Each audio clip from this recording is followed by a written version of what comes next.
आप सभी लोगों को नमामि। मैं अभी संबोधि स्तूप स्थल पर हूँ।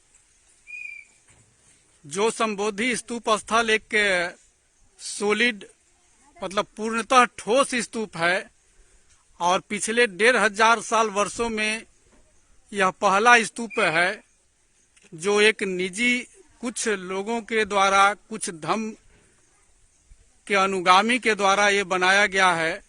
और वहीं से आज मगध की इस धरती पर पुनः रथ यात्रा शुरू होने जा रहा है। यह रथ यात्रा पहले हम लोग पैदल यात्रा करेंगे, जिसका नेतृत्व महिलाएं करेंगी। एक रथ यात्रा का नेतृत्व रेशमी उपासिका कर रही हैं, दूसरा का ललिता राय कर रही हैं और तीसरा का नीलम बौद्ध कर रही हैं। तो यहाँ से यह रथ यात्रा पैदल यात्रा के साथ शुरू होगा। 2 किलोमीटर पैदल चलेंगे हम लोग। उसके बाद यहाँ से चलते हुए यह यात्रा गौतम बुद्ध विहार पटना तक चलेगी। यह विजयादशमी के अवसर पर है। विजयादशमी बताने की जरूरत नहीं है। इसी विजयादशमी के दिन बाबा साहब बोधिसत्व अम्बेडकर ने बुद्ध धम्म और संघ की दीक्षा ली थी और उन्होंने कहा था कि सम्राट अशोक, प्रियदर्शी अशोक ने अपने आप को बुद्ध धम्म और संघ के लिए पूर्ण रूपेण न्यौछावर कर दिया था। अपना पुत्र और पुत्री मतलब पुत्र महेंद्र और पुत्री संघमित्रा को संघ के लिए समर्पित कर दिया था। और आज जो हमें बुद्ध धम्म और संघ की जो वाणी मिलती है वो इन्हीं का देन है। तो पुनः इस मगध की धरती पर फाहियान जब आए थे तो उस समय तक जिक्र मिलता है कि एक बुद्ध विहार से दूसरे बुद्ध विहार तक यह यात्रा चला करती थी। लेकिन आज के डेट में मगध की धरती पर यह यात्रा कहीं भी देखने को नहीं मिलता है। पुनः हम लोग इस संबोधि स्तूप से इस यात्रा को मगध की धरती पर शुरू कर रहे हैं, जिसका नमूना आपके सामने है। तो पहला जो आप देख रहे हैं यहाँ पालकी है। इस पालकी पर बुद्ध का वर्णन है। बुद्ध के बारे में सारा चारों तरफ बुद्ध का ही जिक्र है।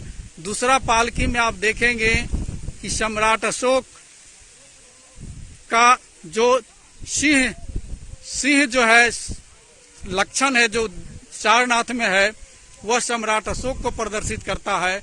और उसके ऊपर आप देखिए सब में भगवान बुद्ध का प्रतिमा लगा हुआ है। और इसी जो सम्राट अशोक का जो लाट है सारनाथ में, आप यहाँ देखेंगे कि यह 24 लकीर का इसमें धम्म चक्र है, जिसको 24 तिल्ली है। लेकिन जब सारनाथ में मिला तो इसके ऊपर जो चक्र था वह इस तरह का चक्र था। कहने का मतलब इसमें 32 तिल्लियां थी और 32 तिल्लियां बुद्ध में शारीरिक जो लक्षण था, जो विलक्षण था, आज तक अभी तक किसी भी पुरुष में नहीं हुआ, जिसे हम महापुरुष के 32 लक्षण भी कहते हैं। वो बुद्ध का प्रतीक माना जाता था, क्योंकि उस समय बुद्ध की कोई भी मूर्ति नहीं बनती थी। तो ये जो दिखाने के लिए सम्राट अशोक ने इस 32 वाले लकीर का 32 जो आरे वाले जो चक्र है इसको प्रदर्शित किया था बुद्ध का।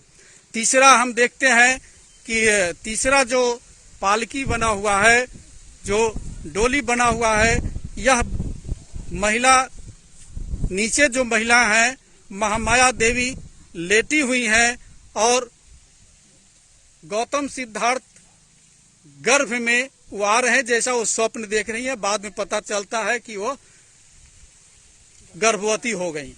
यहाँ आप देखेंगे एक हाथी का फोटो है, उसमें कमल का जो श्वेत कमल है वो सूर्य में लिए हुए है। ये हाथी सुमेध बोधिसत्व कहा गया। और इसमें आप देखिए एक तरफ भिक्षुनी संघमित्रा, भिक्षु महेंद्र हैं और ऊपर में भी यहाँ भी बुद्ध का है और चारों तरफ अलग अलग भगवान बुद्ध का उपदेश भी है।